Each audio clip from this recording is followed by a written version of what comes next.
liking this a lot. There's a whole lot more room. We've got all these boats inside on display. I think everybody here ought to buy at least 3 Z boats and get assorted colors. So I'm going to say everybody would be happy if you just buy 2 would be the minimum, but 3 would be good, and then you need to get you a 188 to go with them. So everybody would be good, covered, ready to go fishing. I was asked earlier to tell a little fishing story. I fished tournaments for about 15 years, and Guy Akers been fishing them. Guy's here somewhere. Guy's been fishing them for 40 years. That's crazy. Been fishing bass tournaments 40 years. But we fished on the Potomac River. There had never been a bass BASF. There had never been a day where they canceled competition.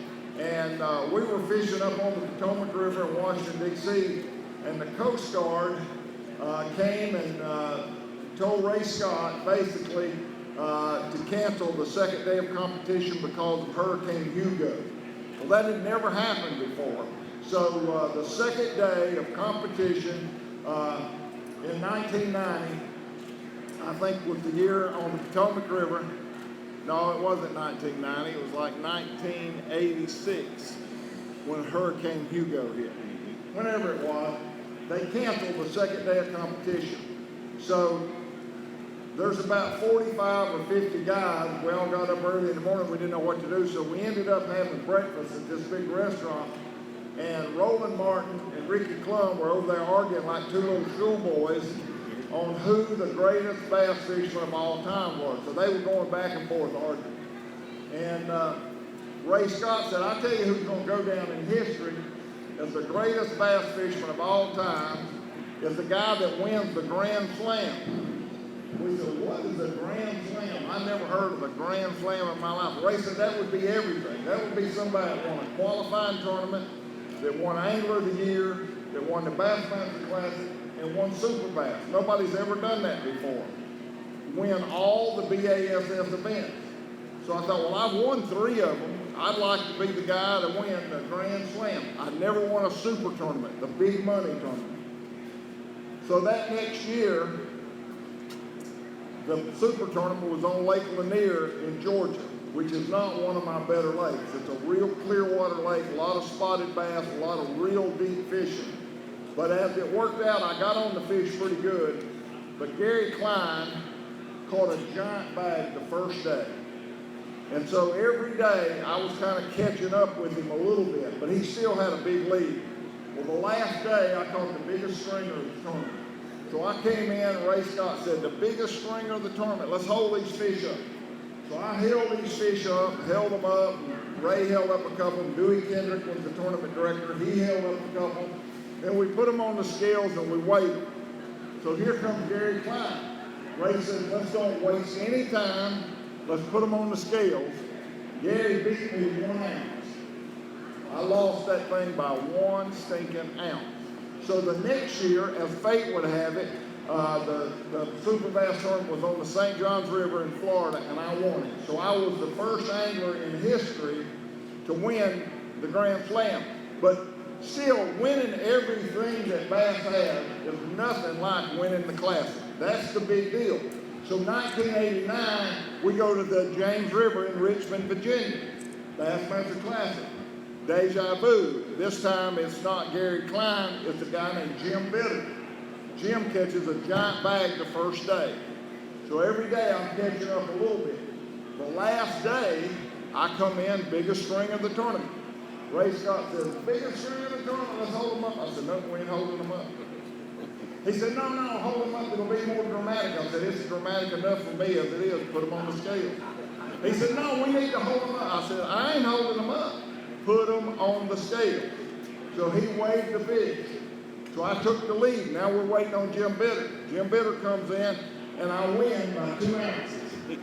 Had I held those fish up, I would have never won that tournament. Jim Bitter would have won the tournament. If I'd have let drops of water fall off those fish, I would not have won the tournament. So it kept me from winning the Super Bass tournament on Lake Lanier, but lessons learned the hard way are lessons that you don't forget.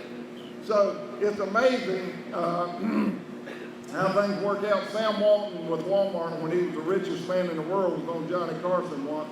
And Johnny Carson asked him, said, Sam, how'd you get so smart? He said, Johnny, I'm not smart at all. I've done a lot of things and made a lot of mistakes, but I never make the same mistake twice.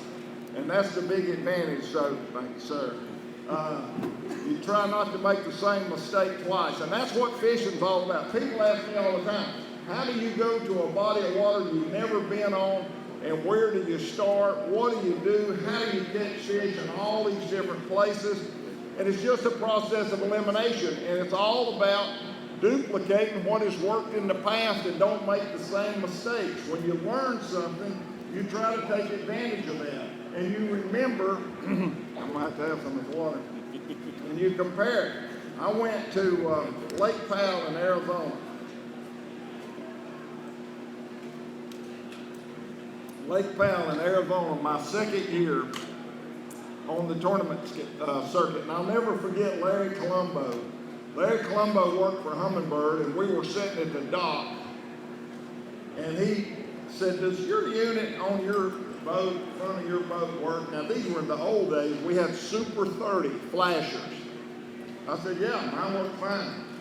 He said, can I borrow it? I can't get any of these units to give me a bottom reading. And I said, well, you're welcome to borrow it, but you ain't going to get a bottom reading on a Super 30 in 600 foot of water.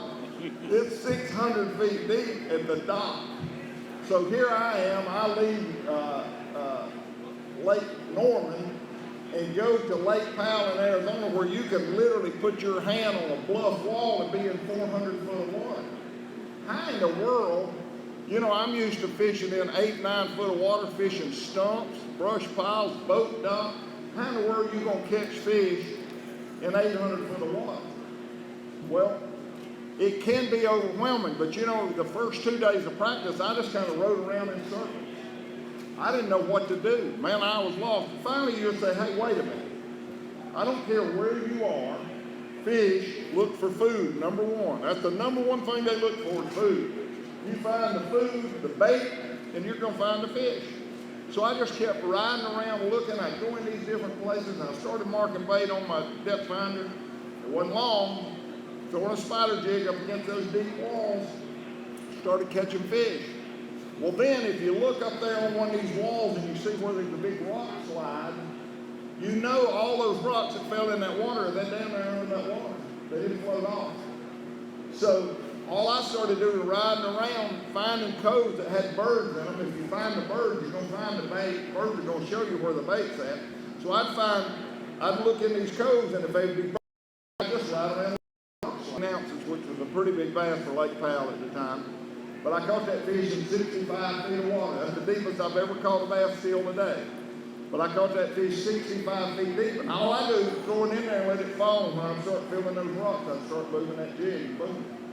So it's all about finding food and cover. When you find the food, you find the cover. And when you learn something, you never forget it. You always take that and apply it to whatever situation you have. Whatever lake, whether it's deep, shallow, clear, muddy. I always admired Bobby Murray. I always really liked. I watched what they caught, when they caught him, what kind of Murray. He caught fish and deep fishermen. I just grew my hero for a partner. And so Bobby said, I caught fish pretty good yesterday. I noticed on the board you didn't do too good. And I didn't. I've been catching my fish on the buzzbait. And I had so many short strikes the first day of that tournament. It's unbelievable how many fish I missed, but I didn't have very many fish. Bobby had a pretty big bag, and he caught his on a Bangalore, a Bagley jerkbait, a bank called a Bangalore. So he said, I got a couple of places I want to try pretty early, but I think I hurt my fish pretty bad yesterday. So we fished his fish and didn't catch anything. He said, you got any ideas? I said, Bobby, I got a lot of strikes yesterday. It was bright and sunny and windy. Today it's rainy and no wind. I think we can kill them on a buzzbait. He said, let's go. So we went to my little area and we started fishing a buzzbait. And I think still today, I think it's still the record for 2 men on a 7-fish limit. I had 38 pounds and Bobby had 34 pounds. I think that's the most weight ever weighed in by a single boat on the 7-fish bass limit in BASF. But anyway, we start catching these fish on buzzbaits. And it's about an hour and a half before the weigh-in on the second day, and I throw by a stump and I catch a bass that weighs about 8 pounds. Bobby nets the fish, and he says, "Hey man, we got about an hour and 20 minutes to fish. I'd like to go fish a jig down by I got this one little area, I'd like to go fish a jig." Well now, if it would have been anybody in the world but Bobby Murray, I'd have said, "Man, are you an idiot? I just caught an 8-pound bass on a buzzbait and you want to go somewhere and do something different? Are you crazy?" But now keep this in mind. This is my hero. This is Bobby Murray. This is the best fisherman I've ever breathed air. So whatever Bobby Murray wants to do, I'm all in. I said, "Hey Bobby, whatever you want to do." Well, I didn't know what a jig was. I had no clue. I'd never heard of a jig in my life. I thought a jig was a bucktail. So I'm digging down in my box looking for a marabou jig or a bucktail. And we get down there and he pulls out this thing with all these rubber bands. And he pulls out a jar of Uncle Josh pork rind. And he starts fishing. Well, about the second cast, he catches about a 5-pounder. About 3 casts later, catches one about 7 pounds. And now I'm starting to get concerned because I don't have anything like what he's got. Then he catches another one about 5 pounds. I said, "Bobby, Bobby's not, but he comes up to about here on me." I said, "Bobby, let me have one of those jigs or I'll kill you." And he agreed I needed to have one. He said, "They're right there in my tackle box, pork rind's right there." So I'm down there and I'm trying. I don't know pork rind comes with a pre-cut hole. I ain't got a clue. I've never seen anything like that. So I'm trying to get that thing rigged up. I'm nervous and he's catching fish. Finally, I get that pork rind on. Well, just about the time I get that pork rind on, he catches another one, about a 5-pounder. And I look at his jig and he put his pork rind on fat side first. Well, I put my pork rind on backwards. I put mine on skin side first. Hole. So I'm down there squealing, whining, pork rind on. He said, "What are you doing?" I said, "I put my pork rind on backwards and I'm trying to get it off to turn it around." He said, "You big old dummy, it don't make any difference, just fish." So I got up there and the first cast I ever made with a jig in my entire life in a BASS tournament with Bobby Murray, I caught a bass weight 8 pounds, 15 ounces like that. First cast. 2 casts later, I caught another one about 7. About 4 casts later, I hooked one that would weigh over 10, and Bobby didn't do such a great job with that net. He kind of nose bumped him and knocked him off. But the whole time, Bobby hadn't had a bite while I caught 3 in a row. And so I'm looking, he's in the bottom of the boat, and I said, "What are you doing?" He said, "I'm turning this darn pork rind around." So it's funny how fishermen can get, be sure of themselves, but you start catching one a little bit different, everybody's fixing to change. And that's important. I don't know how it is today. I never fished in competition except during the Classic, that you didn't have a partner. I fished with Clun. I fished with Larry Nixon 14 times. I drew Nixon, 2 or 3 times every year, it seemed like. I fished with all the pros. I never fished with Guy because you couldn't pair from the same state. Never fished with David Fripp, but because you could not draw a partner from the same state you lived in. But we fished with all these guys, and I made up my mind, every time I fished with a partner, I was going to learn something from that partner. He knew something that I didn't know, and I was going to learn something. So I think there are a lot of changes that are being made. There's a lot of innovation in fishing today, but fishing with a partner is a big asset because you learn from your experience and what he knows that you may not know. So fishing is a learning process, and when you quit learning, you're backing up because it changes every day.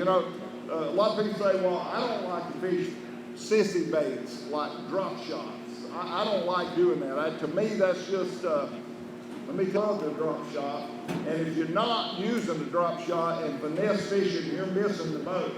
I mean, I can't tell you, in the old days, you could go pull up on a ledge and do it, and throw that big crankbait and catch 15 or 20 on one spot. That's hard to do anymore. Those fish have been there, and you throw that big crankbait, and you catch 3 or 4, and then they quit biting. Don't leave. Pull out that drop shot with a little finesse bait on the back of it, because it'll make a lot of your buddy. You're either or one or the other. So you go fish with your buddy, and you both go out there and you fish all day long, and you don't get a bite. I mean, you empty your tackle box, you throw everything you got, and you don't get a bite.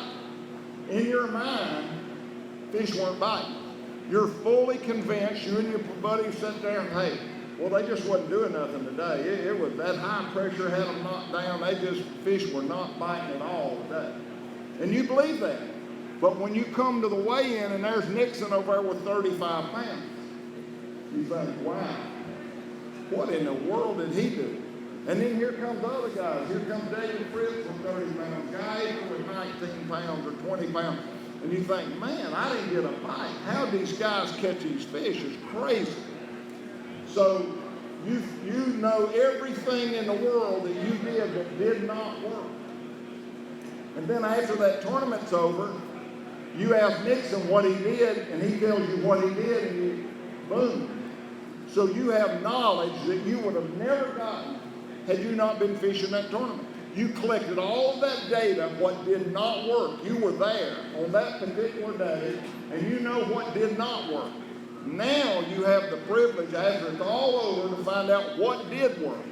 So that's a tremendous amount of knowledge, and if you build off of that, you will become a much better fisherman, and you'll have a lot greater understanding on what it takes under certain conditions to catch fish. And fishing can be real easy, or it can be real complex. I fished a tournament. It was a big bass world championship on Table Rock Lake. I went way up the river. The only other boat up there was Nixon. He was the only other guy. And he and I played musical chairs for 3 days. He would come in a cove as I was leaving, or I would come in a cove as he was leaving, or sometimes we'd be fishing the same cove. We were way up the river as far north as you could go. Nixon won that tournament. He won that tournament with 68 pounds. I finished about 30th. And we were fishing the same area, same pockets. So when it was all over, I went into him, I said, Larry, what were you doing? He said, I was flipping the outside bushes. I said, that's crazy. That's what I was doing. I was flipping the outside bushes. He said, the ones that had the big green leaves on, the ones with the big green leaves were better for me too. I said, but I ended up with 36 pounds and you ended up with 68 pounds. What were you flipping? He said, I was flipping a jig. I said, I was flipping a jig. I said, what color jig were you flipping? He said, black and blue. I said, I was flipping a black and blue jig. I said, what pound line were you using? He said, I'm flipping 25. I'm flipping 25. How in the world? He looked at me and he started smiling. He said, what weight jig did you fish?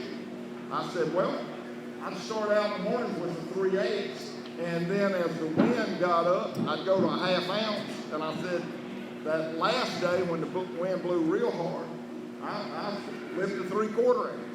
He said, I flipped a 2-ounce jig. I said, a 2-ounce jig? The water wasn't but 1.5 feet, 2 foot deep. He said, I know. He said, did you ever have any big fish follow your bait up when you were pulling it out of the water? I said, I had that happen 50 times.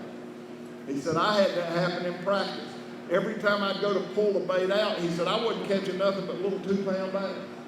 And he said, but when I go to pull that bait out real fast to make another flip, he said, there'd be a big 7 or 8 pounder follow it up. He said, I figured if they wanted it coming out fast, they wanted it going in fast. He said, I put that big jig on and fall real fast. He said, it wasn't just a second, I started catching big fish. He put that together. I never put that together. But I had the same opportunity as he did to figure that out. I just didn't figure it out. And so that's how important fishing is. That's how important details are. I tell people the first national tournament I ever won in my life, We were at Clark's Hill in South Carolina and Georgia, and I was fishing with a guy. I didn't practice. I was in New York, and I hit a rock the last day and knocked my lower unit off the last day of the tournament. So I stayed in New York until they fixed my boat, and Mercury sent me a lower unit in there on a bus. Was supposed to get there on Saturday, and it didn't get there till Monday. So I did not get to practice at Clark's Hill, so I go draw this partner. And this partner, we went up a place called Cane Creek. And we were way up Cane Creek, and my partner had caught him on spinnerbait. Well, we fished that whole creek, and we hadn't had a bite. So I asked my partner, I said, when you came in here and practiced, was the water rising, or was the water falling, or was it steady? Was the water not moving at all? He said, you know, I can't remember. Well, that's bad. That's really bad. If you're fishing in a national tournament and you can't figure out whether the water's moving in or moving out or flat, you're in bad shape. You need to know that. So he didn't know. So we fished all morning and hadn't had a bite. I said, well, I'm going to assume that this water was moving in. Because we hadn't had a bite, and now this water's moving out. So it's changed. I think these fish pulled out of this cove. We need to get out of here, out of this little creek, and go out here in the flat where the water opens up. Maybe these fish pulled out. He said, no, I caught them right in here under these willow bushes, and I think the key's the willow bushes. I said, well, we've been fishing these willow bushes now for 3 hours and haven't had a bite. I'm done with these willow bushes. So we move out, and I see one shad. I'm looking way out across that flat, and I see one shad jump. And I know he's running from a bass, swimming from a bass, jumping from a bass, trying to get away from a bass. So I saw that one shad, and I just put my troll motor on, wide open, and I went straight toward that fish. And when I got just about in casting distance, I looked, and I was in about 6 foot of water. And when I cast, that thing fell for 5 minutes, it seemed like. It was probably in 30 foot of water. So I wound it in, I cast again, and it fell about 3 feet to stop. I pulled it, and it fell down, boom, caught a fish. I threw out a marker buoy. We ended up winning that tournament right there. There was a creek bend, and it was about 25 feet deep, and up on top of it was about 3 or 4 foot deep, and it was loaded with stumps. So it was the biggest, roughest part of that creek channel outside of that cove. The whole point is, if I had not seen that one shad jump, I would have never fished that. If Larry Nixon wasn't smart enough to figure out if those fish wanted that bait coming out fast to make it fast going in. Those little bitty details make all the difference in catching fish. Everybody wants to know, when you do a seminar, tell me a magic formula. Tell me about an Alabama rig. Give me a new hot bait that when you put it on, the fish are going to come out with their fins up. It don't work that way. Little bitty details. When you get down to the wire, little bitty details are the difference between the guy that won the tournament and the guy that finished last. It's the guy that's smart enough to be observant of all those little things that happen that make the difference in who wins the tournament. I'm going to tell you, when you go out on a body of water and you practice, all you're doing is establishing a baseline. Those fish are going to change. People tell me, well, you know, fish change day to day. Fish change minute to minute. There might be a dramatic change that takes place every hour. All you're doing is establishing a baseline, and if you keep duplicating what doesn't work, you're not going to catch fish. You got to be able to read that water and see that shad jump or realize that water has changed directions. It's now falling instead of rising, or it's now flat instead of rising. You got to be able to pick up on all of those little bitty details and put them together to be successful at catching fish. And I'm going to tell you, I don't catch fish like I used to. I used to just hammer them. Now, our lakes have got a lot more pressure on them. Lake Norman's a better lake now than it was when I fished 25, 30 years ago. So I catch more out of Norman now than I did 25 years ago. And I won a tournament on Lake Norman. I had 50 pounds. The guy finished second with 25 pounds.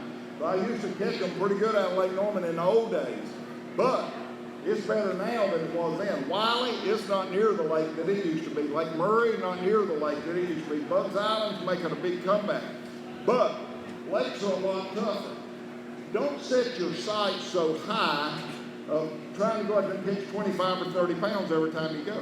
If you go out there and you figure out how to catch a fish, nobody told you, you figured it out on your own, and you catch 3 or 4 fish, it's pretty much a good day. It's a good day. I fish Murray, and I'm going to be honest, if I catch 5 bass on Lake Murray in a day's time and I figure it out, I've had a pretty good day. So there's a whole lot to be said about how to fish, how to catch fish, how to read water, and how to practice. That's really, really important, is learning how to practice. I got a son, my son Ben, and that's his biggest downfall, is he goes out and hammers them in practice, and he can't come back and duplicate it in the tournament. And he depends on those fish responding the same in the tournament as they did in practice. And I'm telling you, they change, and you got to be willing to change. So it's been fun for me. You know, I was very, very fortunate in my lifetime to be able to live a dream. When I was 16 years old, I made up my mind I was going to be a professional bass fisherman. My parents thought I was crazy. But you hear people say, well, I went to college and I changed my major 3 times. I never really figured out what I wanted to do till I was 40 years old. I never, ever wondered about what I wanted to do. I wanted to be a professional bass fisherman, and to be able to go and pull that off and to be able to live that dream and then evolve into television. And let me tell you, television is way, way better than tournament fishing. Tournament fishing, you go out there and fish your guts out, and whatever you catch, they post it on a board. You can't alter that, you can't change that, you can't modify, you can't add to it. It is what it is, and that's where you're going to finish. TV, I don't care who I fish with or how many they catch, I edit. I win every week, brother. You ain't going to beat me, all right, because I edit. So I'll put you on the cutting room floor if you get one better than me. So I like that. It's a lot of fun. But I will tell you that it's been a great career for me, and it's been a lot of fun to be a part of this sport and to watch this thing change. Boy, we're in for a lot of changes. There's so much with side imaging and down imaging and maps and being able to mark a spot. It's amazing. I was just talking with a guy at Humminbird, and last year I ran Humminbird Onyx. And I put 2 on my console. People say, why are you doing that? Well, I used map in one, and then I would split the screen and use down sonar, which I'm familiar with, and side imaging. We went to Kentucky Lake, and I went up there to do a television show, which should air. It may have already aired, but if it hasn't, it'll air real soon. But I did a television show with Harold Knight. When we go to Kentucky Lake, it's the last day of practice for BASF. And so Harold Knight lives there. He knows all these lakes and he knows all these great spots. And he said, hey, that's a good point right over there. Well, I'm looking at my Lake Master maps from Humminbird, and I said, yeah, I see where it's at. So we ease over there, and he said, let's pull up there and put a buoy. I said, no, let's don't do that at all. I got my I got my side image and I got my down sonar. I can see exactly where the sweet spot is on that point looking at my map. So we would idle in and start fishing, troll motoring in, and as soon as we catch a fish, I mark the waypoint. The waypoint's where I keep my boat. We did not run over those fish and ping them with our electronics. And we would catch 4 or 5. Well, here come a bass fisherman, a BASS guy, and he'll start idling over top of the fish. Well, it's over then. So if you ran up there, spot as we all have done for 100 years, these fish knew what the deal was. You wouldn't catch them. But if you would stay back and use your map and go in and not run over them with your depth finder, don't ping these fish. You'd stay back off of them and pull up there and mark the spot. You could catch multiple fish where if you ran over them, you might catch 1 or 2. And if you watch when you run over them, you'd see them down there right on the bottom, on the structure. When you make the second pass, they'd be suspended up about 10 foot off the bottom. So the big deal with catching those fish was don't run over them, mark them with your map, put your waypoint where your boat needs to be positioned, and don't ping the fish. That's a big deal. That is a big deal, and it's becoming a bigger deal. So if you're fishing a lake that's got a lot of pressure on it, get you a map chip. And I'm going to tell you, Humminbird by far has got the best it's ever been. I've used Navionics. The new Humminbird maps are killer. And you mark that spot. Don't go over it with your depth finder. Look at it on your map and fish it. And I'm going to promise you, you'll catch a lot more fish on lakes that are heavily pressured, like Lake Norman, Bugs Island. Some of the lakes we fish have got a lot of pressure on them. So use those maps more than you do your sonar to mark your fishing spot, and you'll find you catch more fish. And put that drop shot on, because it'll make a difference too. Anybody have any questions about anything? My kids know that I'm a Christian. They also know that I'm a fisherman, so they allow me to embellish up to 50% without it being a lie. So I'll take advantage of that. But if anybody's got a question, now somebody asked me a question, because as soon as I get down and walk right there, somebody says, hey, let me ask you a question. Don't do that. Yes, sir. You was talking people in the tournament, the fishermen in the tournament have more knowledge than people on that. Well, I got to thinking about that. Would you agree that it's because you're not in competition with your partner? You want your partner to be better than you. Your partner wants you to be better than you. The question he asked me is, when you talk about you're having more knowledge as a tournament fisherman, would you say that it's because you're not competing against your partner, you're both trying to learn from each other and you're both trying to do well? That's a part of it, but the reason I'm saying as a tournament fisherman you have more knowledge is you know what you've done that did not work, and then you get the data from the guy that won it, you know what did work. But I don't care who I fish with, I never tried to compete against my partner. I always tried to work as a team. I'll compete against him tomorrow. But it's really, really important. Boat position, you know, I can look at a log and I can tell you where my boat needs to be to bring that spinnerbait right down that log. But if I'm real competitive with my partner, he's going to be casting in front of me, and and neither one of us is going to make a good cast. And your best chance to catch that fish is to get him to react out of impulse. The best time to catch him on the first cast. So you want to make the perfect cast. And if you work together and you'll share, I'm going to take this log, but the next log I'm going to leave for you. And you don't cut each other off, and you're not up there frothing the water, making bad casts, trying to one up the other guy. As a partner, you'll do so much better by sharing and working together than you will competing, because you end up making a lot of bad casts. And so I agree with what you're saying. But again, the knowledge that you get is from knowing what did not work and then finding out what did. Anybody else? Yes, sir.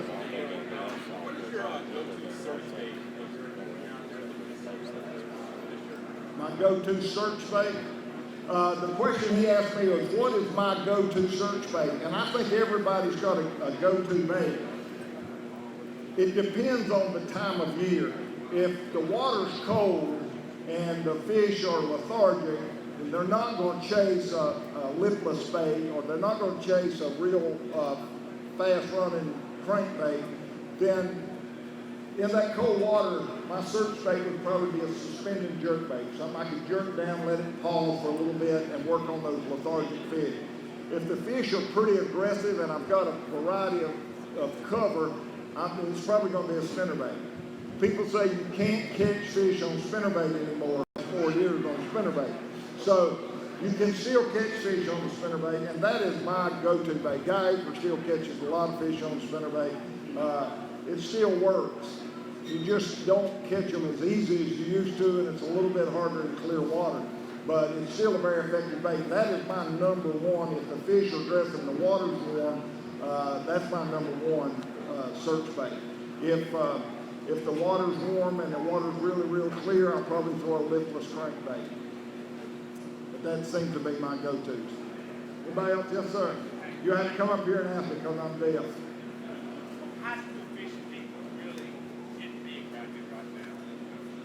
What's one thing you can advise you to give? I love the question he just asked me, and I go all over the country and I get requests every day. High school fishing has become a huge sport.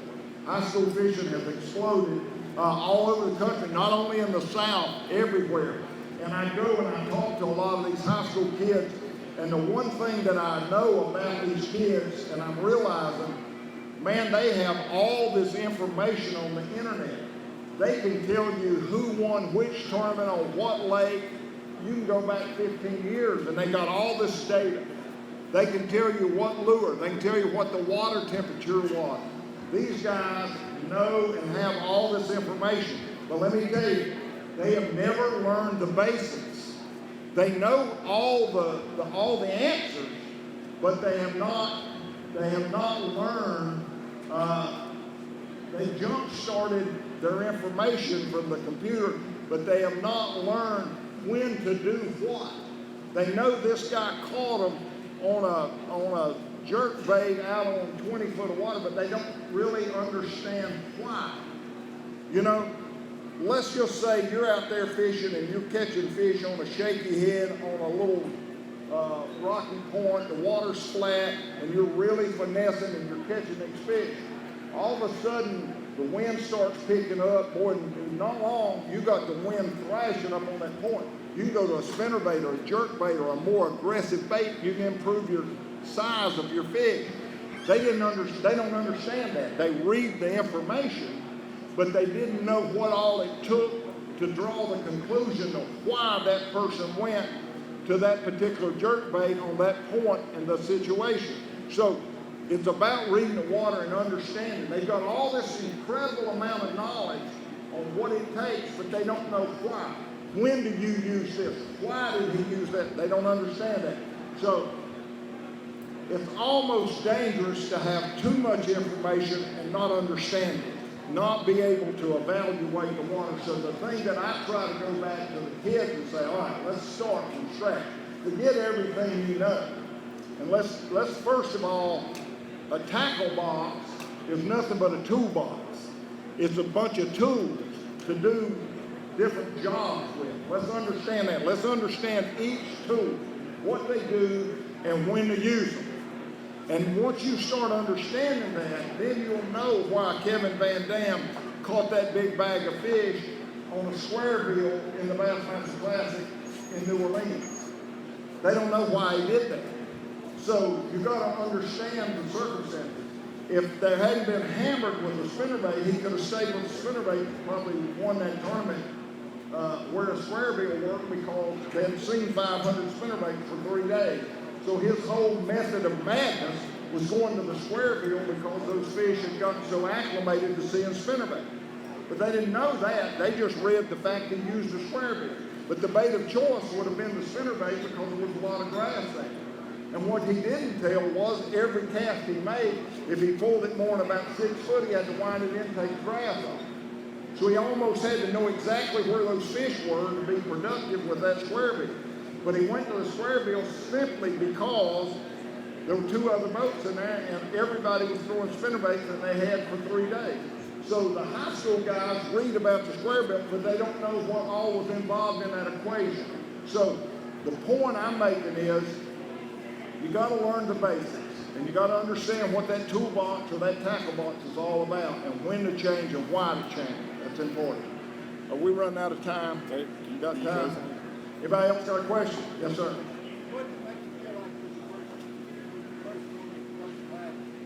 The question was, what did it feel like to win the first classic? Well, first of all, let me tell you, I'm a high school dropout. I had nothing at all going for me. I really struggled in my life, and I wanted to be a professional bass fisherman. Western Bank in Macon, North Carolina. One of my kids did that. I put them in the funny farm. But I wanted to chase my dream. I gave myself 1 year. My first year on the BAS circuit was 1978. And I made the Bassmaster Classic. I won Angler of the Year for National Bass that year. And I made enough money to pay that $10,000 note off, and I had enough money to start the next year. The next year, 1979, I won 3 tournaments in a row. And so I had enough money that I didn't have to borrow money to make it. And I was just so incredibly excited to be able to make a living doing what I was making my car payments, I was making my boat payments, I was making my house payments, I was married, had children. Man, I was just tickled to death. I mean, I had to pinch myself. I'm living the dream, you know, and I'm making it. Well, I had no earthly idea what it would mean in a person's life to win the Bassmaster Classic. I had no idea. So I was working, I had Bill Norman Lure Company, I had Mann Spate Company, Tom Mann with Soft Plastics, I had Humminbird, I had Minn Kota, Forrest Wood shook my hand on a handshake deal to pay my entry fees. Man, I was right where the dream was. I had no idea. And when I won the Bassmaster Classic, my whole world changed. You didn't win. I didn't win but $25,000. The first Bassmaster Classic I fished in was 24 anglers, 24 of us. And it was in Lake Texoma. And I won that thing, and opportunities started coming my way with Berkeley, with Mercury Outboards, with all these different companies that I work with. I thought I was Howard Hughes. I mean, I was making money that I never dreamt of. I grew up dirt poor. Man, and from that point on in my life, I was 26 years old when I won the first Bassmaster Classic. Financially, I've not had problems until I got involved in racing. And you can't catch enough fish to pay for a race car, I can tell you that. But it changed my whole life. And I didn't know that it would do that. I mean, I really didn't. These guys that win the Bassmaster Classic, it gives you opportunity for the springboard to change your life. And that's what it did for me. It gave me the opportunity to not have to lay awake at night and worry about, am I going to have to go renew that $10,000 note? It gave me an opportunity to do what I wanted to do as far as fishing mini tournament circuits and travel. And I moved up from the Scottish Inn, which was $6. When I started fishing, there was a motel chain called Scottish Inn that was $6.95 a night. I moved up from the Scottish Inn to the Holiday Inn. Anybody else have a question? Yes, sir.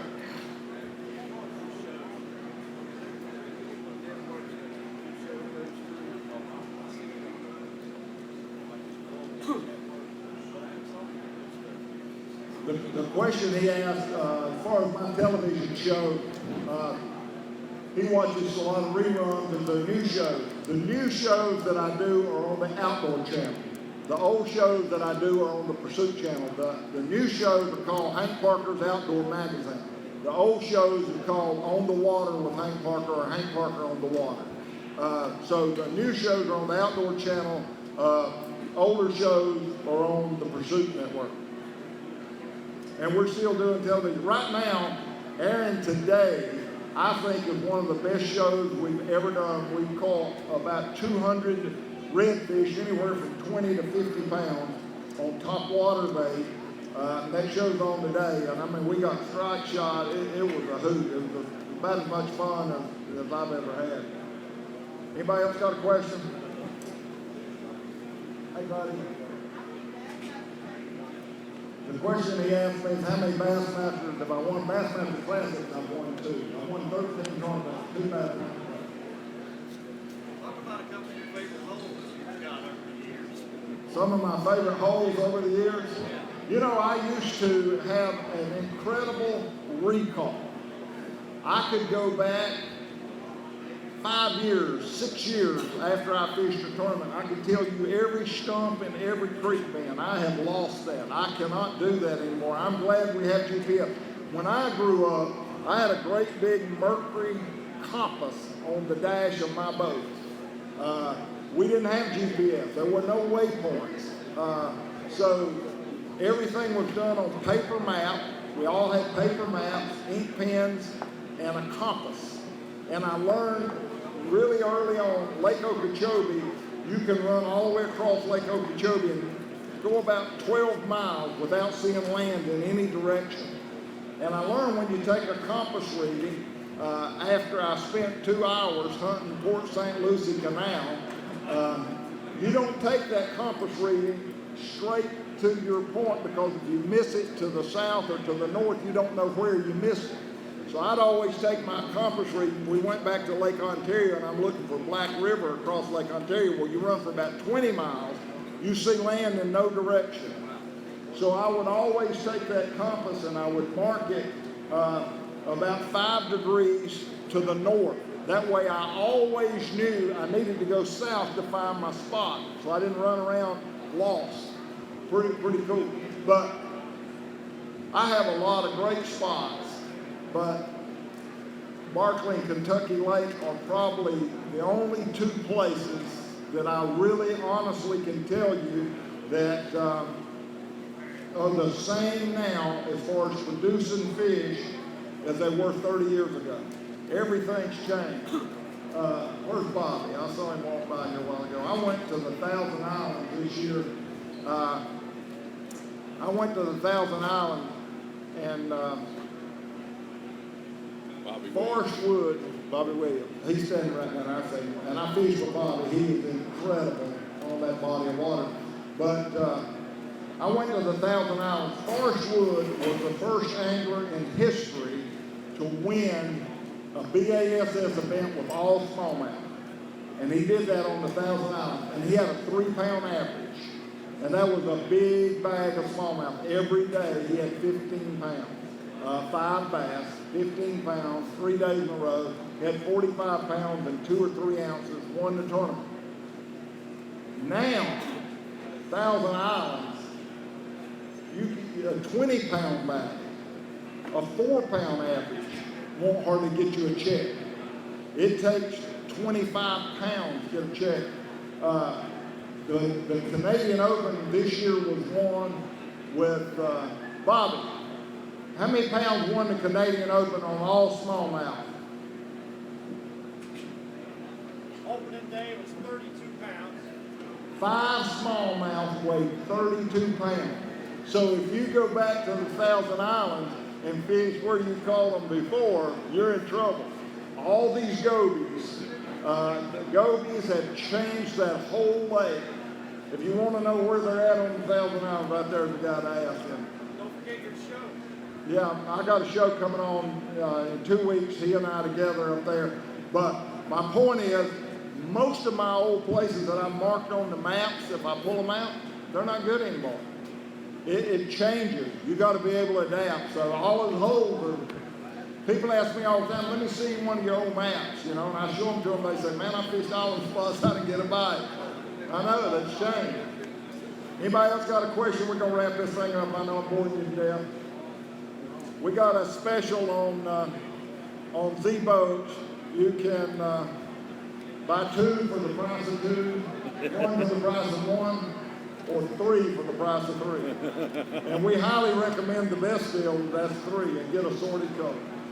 Hey, thank you so much. I'm going to sit down here and shake hands. Come by and see me. Thank you so much.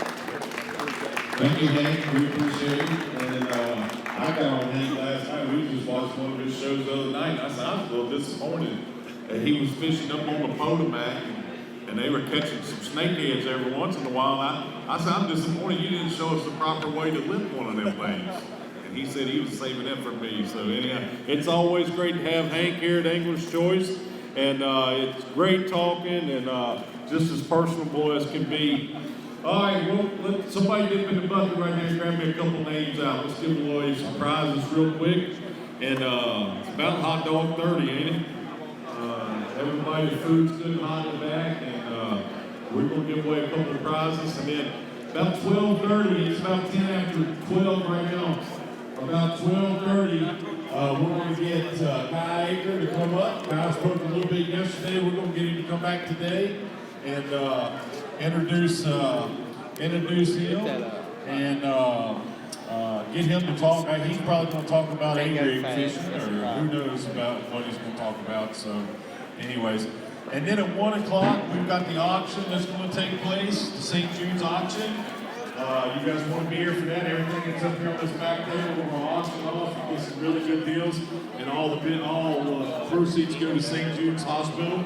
And we're also giving away these 2 tractor aluminum boats. Both of those are going to be raffled off today at 3 o'clock. We want to make sure that you You guys get a raffle ticket. They're being sold right up here. Barry and the girls are selling the raffle tickets for these 2 tractor aluminum boats. We will give those away at 3 today, and we will donate all the proceeds of that to the St. Jude's Children's Hospital. So, Brian Pardue, come on up. You just won a door prize. We're going to give you a door prize today, compliments of one of our vendors. We just won a pack of Trailing and John Armor from Bullseye Tackles. Come on up, Brian Pardue. And Mr. Blake Campbell, the owner of Marshall Speedway, is with us.